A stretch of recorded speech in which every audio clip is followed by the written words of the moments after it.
Ladies, kapag nasa isang relasyon kayo at ang partner mo ay tahimik, sobrang mabait, maghunos dili ka, at may sikretong itinatago yan. Hello guys! So ito ang ating topic for today. Bakit may mga lalaking sobrang mababait pero sila ay nagtataksil?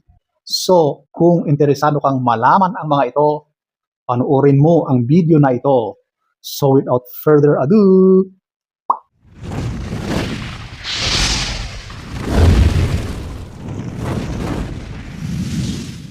so ito ating alamin ang mga dahilan kung bakit ang mabait na asawa, tahimik na asawa ay nagtataksil.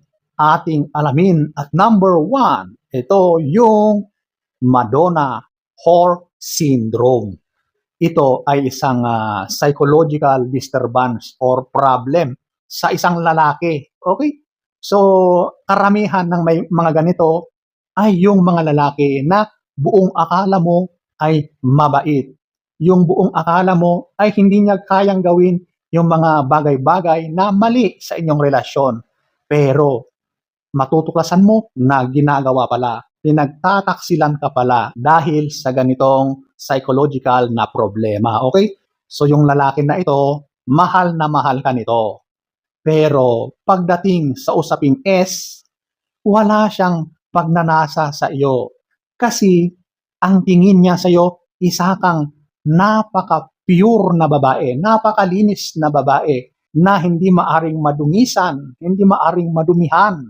Feeling niya isa kang santa. Ganon ang pagtingin niya sa iyo. Kaya pagdating sa usaping S or action, wala siyang nararamdamang eagerness para gawin sa iyo yung S. So dahil ganon ang nararamdaman niya sa iyo, hahanapin niya sa ibang babae sa labas ng inyong relasyon yung bagay na yun. Doon na niya ilalabas yung kanyang pagnanasa sa ibang mga babae.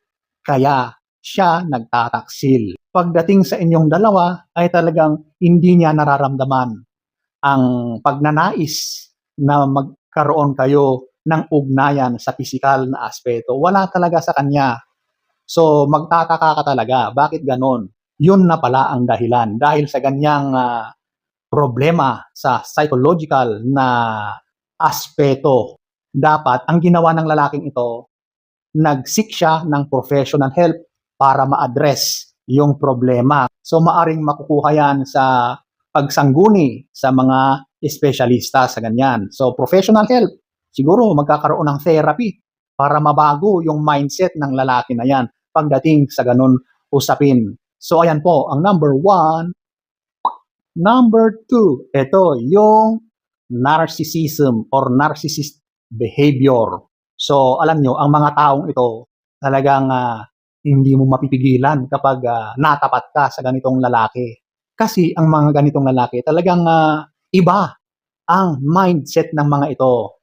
Feeling nila ay sila ang pinakamagaling. Sila yung superior na tao. Hindi mo sila pwedeng utusan. Sila yung the best sa pagkakakilala nila. Ang mga lalaki na may ganitong narcissistic behavior, sila po ay napakayabang, very boastful, at gusto nila lahat ng atensyon ay sa kanila. Yung admiration ay dapat sa kanya. Lahat ng pagpupuri ay sa kanya.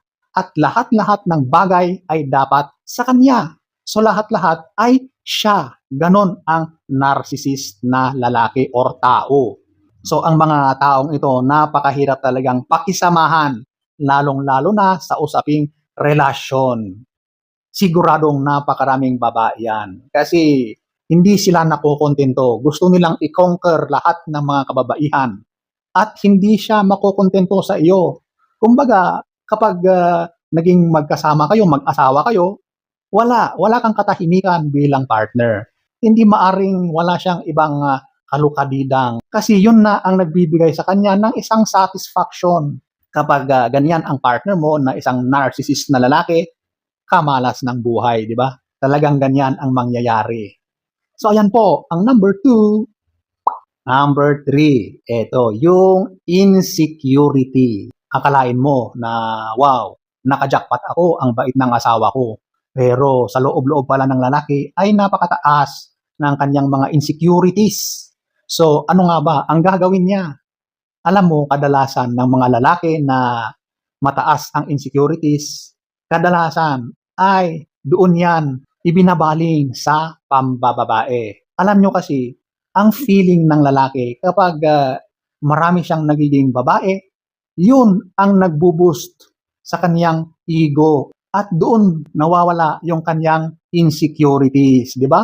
Dahil sa kanyang mga kahinaan na yan, yung insecurities na yan, gumawa ng isang bagay na akala niya doon niya mapapawi or malalabanan yung mga insecurities niya at dahil sa mga ganyang ginagawa niya, mas pinapalala pa niya ang problema. Pero para sa kanya, yun ang dapat niyang gawin. Maghanap siya ng babae, mambabae siya.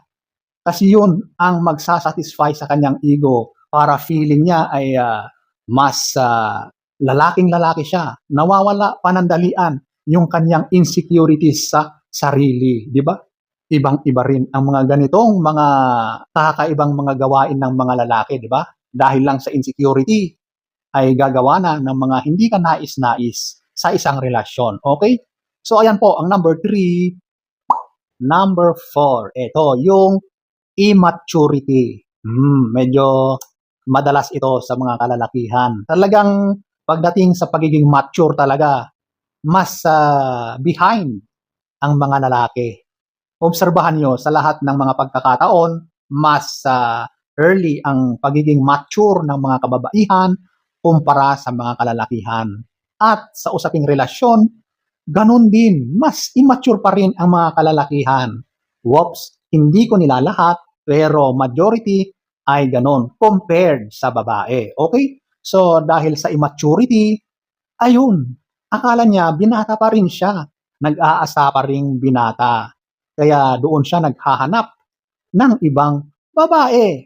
So literal na magtataksil yan. Kasi nga, hindi pa siya nag-grow-grow. Kumbaga hindi pa siya nagsasawa sa kanyang pagiging binata hanggang sa pag-aasawa ay dala-dala pa rin yung mga pagkabinata niya. So, di ba? Very immature na gawain at pag-iisip, di ba? So, ganun yun, isang gawain yan ng immature na lalaki. Yung buong akala mo napakabait kasi talagang tahimik, very soft-spoken, pero meron palang itinatagong bad side. Okay? At yan po yung pambababae. So, ayan po, ang number 4. Number 5, ito yung genetics or ito na yung lahi. So, bakit ba naging genetics o lahi? Kasi merong pag-aaral na kapag ang mga magulang mo ay may history ng mga pagtataksil, nako, mataas ang chances na ang mga anak ay maaring matulad sa kanila. Isang aspeto yan. At eto pa, doon sa genes mismo, okay? Yung meron tayong tinatawag na cheating gene. Kapag yung lalaki na yan ay nasa kanya, yung cheating gene na yan, napakataas ulit. Ang chances na yan ay magtataksil. Okay? Sa magulang at sa mismong sa genes niya mismo. So talagang nasa lahi yan. Of course, nasa iyo pa rin yan kung bibigay ka sa maling gawain, di ba? Kapag ikaw ay maganda ang values mo, talagang hindi mo yan gagawin. Nasa iyo pa rin ang control. So ayan po, ang number 5. So ayan po, ang mga dahilan kung bakit yung lalaki na akala mo ay napakabait, pero nagtaksil pa rin. So sana ay nagustuhan nyo ang ating topic for today. Next story time. Don't forget to subscribe,